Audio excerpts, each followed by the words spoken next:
ত্রয়োদশ জাতীয় সংসদ নির্বাচনের প্রস্তুতি নিচ্ছে নির্বাচন কমিশন।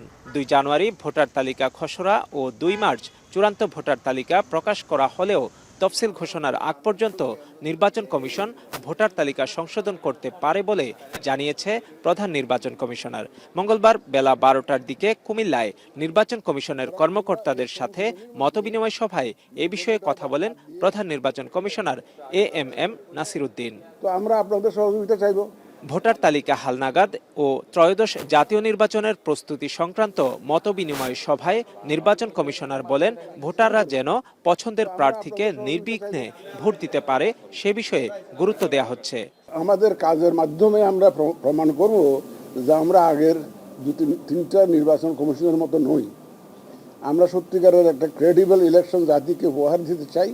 সংস্কার কমিশনের সদস্যরা বিভিন্ন ফোরামে বলছেন, স্থানীয় সরকার নির্বাচন আগে হতে পারে, তবে সিইসি মনে করেন জাতীয় নির্বাচনকে সামনে রেখেই প্রস্তুতি নিচ্ছে কমিশন। প্রধান উপদেষ্টা জাতির উদ্দেশ্যে ভাষণে যে রোডম্যাপ দিয়েছেন তা অনুসরণ করেই সব কার্যক্রম চলমান রয়েছে বলেও জানান তিনি। আমাদের পক্ষ থেকে সুনির্দিষ্ট কোনো দিনক্ষণ আমরা এখনো নির্ধারণ করি নাই।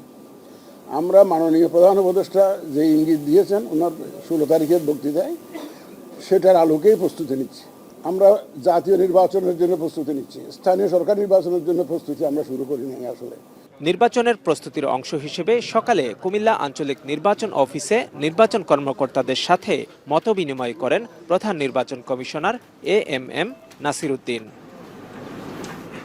খালেদ সাইফুল্লাহ, এখন কুমিল্লা।